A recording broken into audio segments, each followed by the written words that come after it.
நம்ம லாஸ்ட் வீடியோவில் நம்ம கிரியேட் பண்ண மாடலுக்கு எப்படி ஃப்ரண்ட் எண்டில் ஒரு ஃபார்ம் கிரியேட் பண்ணுறது அப்படின்னு வந்து பார்த்துருந்தோம். அண்ட் அந்த ஃபார்ம் மூலயமா யூசர் என்ட்ரு பண்ணுற டேட்டாவை எப்படி கலெக்ட் பண்ணி டேட்டா பேஸில் சேவ் பண்ணி வைக்கிறது அப்படின்னு வந்து பார்த்துருந்தோம். அண்ட் இப்போ நம்ம என்ன பண்ணலான்னா, அப்படி டேட்டா பேஸில் சேவ் பண்ணி வச்சிருக்கிற டேட்டாவை எடுத்து எப்படி ஃப்ரண்ட் எண்டில் ஷோ பண்ணுறது அப்படின்னு வந்து பார்க்கலாம். அண்ட் ஆல்ரெடி நம்ம ஸ்டோர் பண்ணி வச்சிருக்கிற டேட்டாவை ஃப்ரண்ட் எண்டில் ஷோ பண்ணுறதுக்கு செப்பரேட்டாக ஒரு HTML ஃபைல் வந்து கிரியேட் பண்ணிக்கணும். ஸோ டெம்ப்ளேட்ஸ் ஃபோல்டருக்குள்ளே ஒரு புது ஃபைல் வந்து கிரியேட் பண்ணிக்கிறேன். details_list.html அப்படின்னு இந்த ஃபைல் வந்து நான் கிரியேட் பண்ணிக்கிறேன். அண்ட் இதையும் நம்ம பேஸ் ஃபைலிருந்து தான் எக்ஸ்டெண்ட் வந்து பண்ணுவோம். ஸோ இந்த டெம்ப்ளேட் டேக்ஸை காப்பி பண்ணி பேஸ்ட் வந்து பண்ணிக்கலாம். அண்ட் இந்த ஃபைலில் கண்டென்ட்டை வந்து நம்ம ஆட் பண்ணுறதுக்கு முன்னாடி இந்த HTML ஃபைலை ப்ரௌசரில் ஷோ பண்ணுறதுக்கான ஃபங்க்ஷனை வந்து நம்ம கிரியேட் பண்ணிக்கலாம்.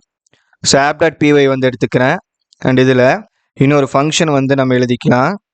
ஸோ @app.route ப்ராக்கெட்ஸில் பாத் வந்து /details/list அப்படின்னு வந்து வச்சுக்குவோம். And function name def details_list. இப்போ ஃபங்க்ஷனுக்குள்ளே என்ன பண்ணலான்னா, அந்த HTML ஃபைலை ரிட்டர்ன் பண்ணுறதுக்கான கோடு மட்டும் இப்போ நம்ம எழுதிக்கலாம். ரிட்டர்ன் ரெண்டர் டெம்ப்ளேட் ப்ராக்கெட்ஸில் கொட்டேஷனில் details_list.html. அண்ட் இப்போ ப்ராஜெக்டை வந்து ரன் பண்ணிக்கலாம். ப்ராஜெக்ட் ரன் ஆயிருச்சு. நான் இந்த லிங்கை கிளிக் பண்ணி ப்ராஜெக்டை ப்ரௌசரில் வந்து ஓப்பன் பண்ணிக்கிறேன். அண்டு பாத்தை வந்து லிஸ்ட் பேஜுக்கு வந்து மூவ் பண்ணிக்கலாம். ஸோ இங்கே details/list. இப்போ ஃப்ளாஸ்க் அப்ளிகேஷன் அப்படிங்கிற டைட்டில் மட்டும் இருக்குது. இதை வந்து ஸ்டாட்டிக்காக டிஸ்பிளே ஆகிற மாதிரி நம்மளோட base.html ஃபைலில் வந்து நான் ஆட் பண்ணியிருக்கேன். ஸோ அதனால தான் அந்த டைட்டில் அப்படிங்கிறது டிஸ்பிளே ஆகிட்டு இருக்கு. அண்டு நம்ம லாஸ்ட் டாபிக் வந்து பார்த்தபோது ஆட் பண்ணுறதுக்காக ஷோ பண்ண அந்த ஃபார்மை வந்து பேஜோட கம்ப்ளீட் வித்தை வந்து எடுத்துக்கிற மாதிரி செட் பண்ணியிருந்தோம். இப்போ ஆட் பேஜை வந்து எடுத்துக்கிறேன். இப்போ அதுக்கு என்ன பண்ணியிருக்கேன் அப்படின்னா, ஒரு கண்டெய்னர் வந்து கிரியேட் பண்ணிவிட்டு ரெண்டு சைடும் கொஞ்சம் ஸ்பேஸ் வந்து ஆட் பண்ணியிருக்கேன். ஸோ அதுக்கான ஸ்டைலை வந்து இந்த base.html தான் பூட்ஸ்ட்ராப்பை வச்சு நான் எழுதியிருக்கேன். அண்ட் உங்களுக்கு இந்த ஸ்டைல் வேணும் அப்படிங்கும்போது காப்பி பண்ணிக்கிங்க, இல்லைனா உங்களோட ஓன் CSS வந்து அப்ளை பண்ணிக்கிங்க. அண்ட் இப்போ ப்ரௌசரில் நான் மறுபடியும் லிஸ்ட் பேஜை வந்து எடுத்துக்கிறேன். இப்போ நமக்கு அந்த HTML பேஜ் வந்து ப்ரௌசரில் ஷோ ஆகுது. இங்கே நம்ம டேட்டா பேஸில் அந்த டீட்டெயில்ஸ் மாடலுக்காக ஸ்டோர் பண்ணி வச்சுருக்கிற டேட்டாவை எடுத்து ஒரு டேபிள் ஃபார்மேஷனில் இங்கே நம்ம ஷோ வந்து பண்ணலாம். அண்ட் அதை வந்து நம்ம பண்ணணும் அப்படிங்கும்போது ஃபஸ்ட்டு டேட்டா பேஸில் இருந்து அந்த டேட்டாவை நம்ம கெட் பண்ணி எடுத்துருக்கணும். ஸோ அதுக்கான ஃபங்க்ஷன் வந்து எடுத்துக்கிறோம். இப்போ டெர்மினலை மினிமைஸ் வந்து பண்ணிக்கிறேன். அண்ட் டேட்டாவை எடுக்கிறதுக்காக இந்த ஃபங்க்ஷனுக்குள்ளே ஒரு வேரியபிள் வந்து க்ரியேட் பண்ணிக்கிறேன். இங்கே டீட்டெயில்ஸ் அப்படின்னு வந்து வேரியபிள் நேம் வந்து வச்சுக்கிறேன். ஈக்குவல் டு கொடுத்ததுக்கப்புறம் நம்ம மாடல் நேமை வந்து மென்ஷன் பண்ணியிருக்கணும். ஸோ இங்கே டீட்டெயில்ஸ் அப்படின்னு வந்து மாடலோட நேமை வந்து மென்ஷன் பண்ணிக்கிறேன். ஸோ ரெண்டு பக்கமும் டீட்டெயில்ஸ் அப்படிங்கிற பேர் இருந்தால் உங்களுக்கு கன்ஃபியூஸ் ஆகலாம். ஸோ அதனால் என்ன பண்ணுறேன்னா, வேரியபிள் நேமை all_details அப்படின்னு வந்து சேஞ்ச் பண்ணிக்கிறேன்.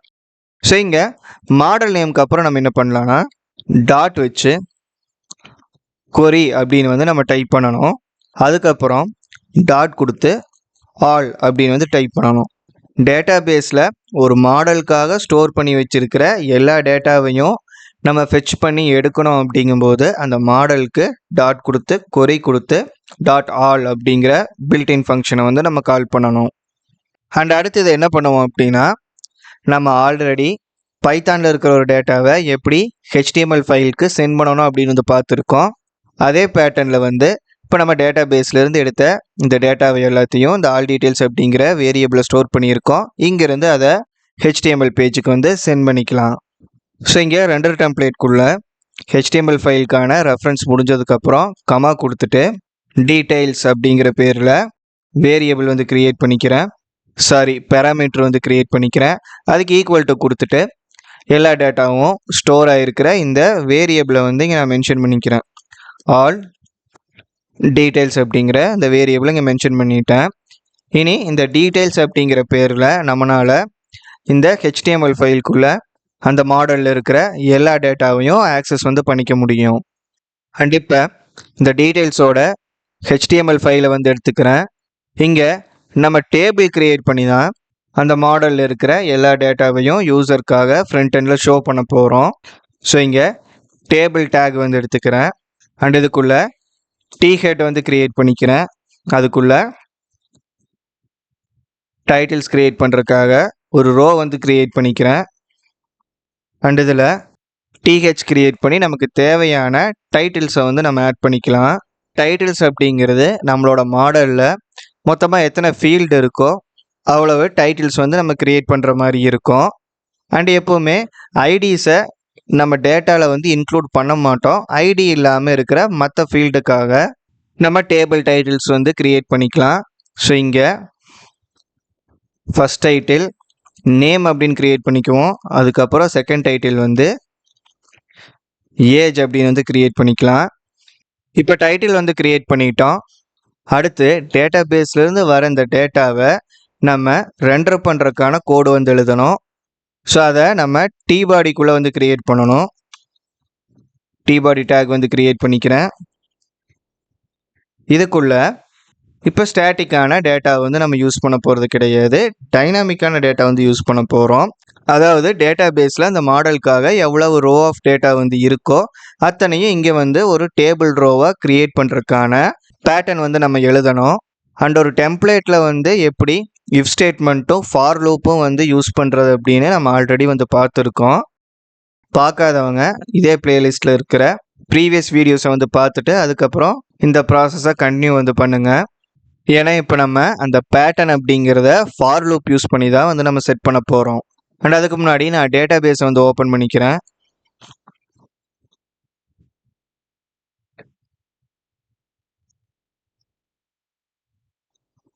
இப்போ நம்மளோட டீட்டெயில்ஸ் டேபிளில் 2 ரோ ஆஃப் டேட்டா வந்து இருக்குது. அண்ட் ரியல் டைமில் யூசர் எவ்வளோ டீட்டெயில்ஸ் வந்து யூஐயிலிருந்து ஆட் பண்ணுறாங்களோ அவ்வளோ ரோஸ் வந்து க்ரியேட் ஆகிட்டே வந்து இருக்கும். அப்போ மேனுவலாக அந்த ஸ்ட்ரக்சரை வந்து நம்ம டைப் பண்ணி வைக்க முடியாது. அப்படிங்கிறதுனால தான் ஃபார் லூப்பை பேஸ் பண்ணி டைனாமிக் பேட்டர்னை வந்து நம்ம க்ரியேட் பண்ணுறோம். ஸோ இப்போ ஃபார் லூப்கான ஸ்ட்ரக்சரை வந்து எடுத்துக்கலாம். ஃபாருங்கிற கீவேர்டு இப்போ லூப் பண்ணுறதுக்காக டி அப்படிங்கிற வேரியபிள் வந்து நான் செட் பண்ணிக்கிறேன். அதுக்கப்புறம் இன்கப்புறம் நம்ம என்ன கொடுக்கணும்னா பைத்தான்லேருந்து என்ன பேராமீட்டர் நேமில் அந்த டேட்டாவை வந்து சென்ட் பண்ணுறோமோ அந்த பேராமீட்டர் நேமை வந்து அந்த இடத்துல மென்ஷன் பண்ணியிருக்கணும். ஸோ இங்கே டீட்டெயில்ஸ் அப்படிங்கிற பேர் வந்து நம்ம வச்சுருக்கோம். ஸோ இங்கே டீட்டெயில்ஸ் அப்படிங்கிற செட் பண்ணிக்கலாம். ஃபாரை வந்து எண்டு வந்து பண்ணிடுவோம். End for. ஸோ இந்த டெம்ப்ளேட் டேக்ஸ்குள்ளே ஒரு ரோக்கான ஸ்ட்ரக்சர் வந்து எப்படி இருக்கணும் அப்படிங்கிறத வந்து நம்ம செட் பண்ணிக்கலாம். இப்போ அதுக்காக ஒரு டிஆர் டேக் வந்து கிரியேட் பண்ணிக்கிட்டேன். இதில் மொத்தமாக எத்தனை ரோ வந்தாலும் அதில் வெறும் 2 காலம் மட்டும்தான் நம்ம ஷோ பண்ண போகிறோம். நேம் அண்ட் ஏஜ் அப்படிங்கிற காலம். ஸோ அதனால் இங்கே 2 டிடி வந்து நம்ம கிரியேட் பண்ணணும். ஃபஸ்ட்டு டிடி வந்து நேம்காக, 2வது டிடி வந்து ஏஜுக்காக. ஸோ இங்கே டேட்டா வந்து ஷோ ஆக வேண்டிய இடத்துல double curly braces template take வந்து எடுத்துக்கிறோம். இதுக்குள்ளே லூப்புக்குள்ளே இருந்து வர வேல்யூஸை நம்ம பாஸ் பண்ணணும். ஸோ மொத்தம் எத்தனை ரோ வந்தாலும் ஒவ்வொரு ரோவாக ஐட்ரேட் ஆகும்போது இந்த டி அப்படிங்கிற வேரியபிளுக்கு ஸ்டோர் ஆக போகுது. அதுக்கு டாட் வச்சோன்னா ஒவ்வொரு ஃபீல்டு நேமை வந்து அந்த ரோக்குள்ளே இருந்து நம்ம ஆக்சஸ் வந்து பண்ணிக்க முடியும். So d dot name and அடுத்த டேபிள் டேட்டா இங்கே டி டாட் ஏஜ். ஃப்ரண்ட் எண்டில் டேபிள் ஸ்ட்ரக்சரில் காட்டுறதுக்கு தேவையான கோடு வந்து எழுதிட்டோம். இப்போ ஃப்ரண்ட் எண்டை வந்து எடுத்துகிட்டு நம்ம ரெஃப்ரெஷ் வந்து பண்ணலாம். ஸோ சர்வர் வந்து கிராஷ் ஆகிருக்கும் அப்படின்னு நினைக்கிறேன். கோடு வந்துட்டு app.py வந்து எடுத்துகிட்டு ப்ராஜெக்டை இன்னொரு டைம் ரன் வந்து பண்ணிக்கலாம். அண்ட் இப்போ டெர்மினல் வந்து எடுத்துக்கிறேன். ப்ராஜெக்ட் வந்து திரும்பவும் ரன் ஆகிக்கிச்சு. இப்போ ப்ரௌசர் வந்துட்டு ரெஃப்ரெஷ் வந்து பண்ணுவோம். ஸோ இப்போ பார்க்கும்போது ரோ அண்ட் காலம் ஸ்ட்ரக்சர் வந்து வந்திருக்கு. பட் ப்ராப்பரான டேபிள் ஸ்ட்ரக்சர் வந்து நமக்கு வரல. அப்போ என்ன பண்ணலான்னா டேபிள் ஸ்ட்ரக்சரை கொண்டு வரக்கான சிஎஸ்எஸ் வந்து அப்ளை பண்ணிக்கலாம். அண்ட் நான் இப்போ பூட்ஸ்ட்ராப் சிஎஸ்எஸ் வந்து யூஸ் பண்ண போகிறேன். ஸோ லிஸ்ட் பேஜ் வந்து எடுத்துக்கிறேன். இங்கே டேபிள்குள்ளே கிளாஸ் ஆட்ரிபியூட் வந்து கொடுத்துட்டு டேபிள் அப்படிங்கிற கிளாஸ் நேம் வந்து ஆட் பண்ணிக்கிறேன். அண்ட் ஸ்பேஸ் கொடுத்துட்டு table hyphen bordered. So table and table hyphen bordered அப்படின்னு பூட்ஸ்ட்ராப்போட கிளாஸஸ் வந்து நான் அப்ளை பண்ணிக்கிறேன். இப்போ திரும்பவும் ப்ரௌசர் வந்துட்டு ரெஃப்ரெஷ் வந்து பண்ணுறேன். இப்போ நீட்டான ஒரு டேபிள் ஸ்ட்ரக்சருக்கு வந்து சேஞ்ச் ஆகிக்கிச்சு. அண்ட் இந்த மாதிரி டேட்டா பேஸில் ஸ்டோர் ஆகிருக்கிற டேட்டாஸ் எல்லாத்தையும் நம்ம யூஐயில் சேம் டேபிள் ஸ்ட்ரக்சரில் வந்து நம்மளால் ஷோ பண்ண முடியும். அண்ட் இது மட்டும் இல்லாமல் யூஐயிலிருந்து இந்த ஒவ்வொரு டேட்டாவையும் எடிட் பண்ணுறதுக்கான ஆப்ஷனும், ஒரு டேட்டா தேவையில்லை அப்படிங்கும்போது டெலிட் பண்ணுறதுக்கான ஆப்ஷனும் வந்து கொடுப்போம். அண்ட் அதுக்கான பட்டன்ஸ் வந்து இப்போ நம்ம க்ரியேட் பண்ணிக்கலாம். அண்ட் அதுக்கான டைட்டில்ஸையும் வந்து நம்ம க்ரியேட் பண்ணணும். ஸோ இந்த இடத்துல இன்னொரு டிஹெச் வந்து ஆட் பண்ணிவிட்டு அப்டேட் அப்படிங்கிற டைட்டில் வந்து ஆட் பண்ணிக்கிறேன். அதுக்கப்புறம் டெலிட் அப்படிங்கிற டைட்டில் வந்து ஆட் பண்ணிக்கிறேன். இப்போ இங்கே வந்துட்டு ரெஃப்ரெஷ் வந்து பண்ணலாம். டைட்டில்ஸ் வந்து ஆட் ஆகிக்கிச்சு. அண்ட் அதுக்கான கண்டென்ட் வந்து இன்னும் ஆட் ஆகலை. அண்ட் அதுக்கு இப்போ நம்ம பட்டன்ஸ் வந்து ஆட் பண்ணிக்கலாம். ஸோ ஒவ்வொரு ரோ ஆஃப் டேட்டாவுக்கும் அதை சேஞ்ச் பண்ணுறதுக்கான பட்டன்ஸ் வந்து க்ரியேட் பண்ணியிருக்கணும். ஸோ இங்கே டிடி வந்து கொடுத்துட்டு பட்டன் டேக் வந்து எடுத்துக்கிறேன். இங்கே எடிட் அப்படிங்கிற பேரில் பட்டன் க்ரியேட் பண்ணுறேன். இதை அப்படியே இன்னொரு டூப்ளிகேட் எடுத்துகிட்டு டெலிட் அப்படின்னு வந்து சேஞ்ச் பண்ணிக்கலாம். ஸோ இப்போ ப்ரௌசர் வந்துட்டு ரெஃப்ரெஷ் வந்து பண்ணுவோம். அந்த பட்டன் ரெண்டும் ஆட் ஆகிக்கிச்சு. அண்ட் இதுக்கான பூட்ஸ்ட்ராப் ஸ்டைல் வந்து அப்ளை பண்ணிக்கலாம். ஃபஸ்ட்டு எடிட் பட்டனுக்கு அப்ளை பண்ணுவோம். Class btn space btn hyphen warning. So இதை அப்படியே காப்பி பண்ணிவிட்டு டேட்டுக்கும் மாற்றிக்கிறேன். இதுக்கு btn ஐஃபன் டேஞ்சர் அப்படிங்கிறது வந்து கொடுக்கணும். ஸோ இப்போ ப்ரௌசர் வந்துட்டு ரெஃப்ரெஷ் வந்து பண்ணுவோம். இப்போ எடிட்க்கும் டெலிட்டுக்கும் வந்து ஒரு ஸ்டைல்டு பட்டன்ஸ் வந்து ஆட் பண்ணியிருக்கோம். அண்ட் பட்டனோட சைஸ் வந்து எனக்கு கொஞ்சம் சின்னது பண்ணால் நல்லாயிருக்கும். அண்ட் அதுக்கான ஸ்டைல் வந்து ஆட் பண்ணிக்குவோம்.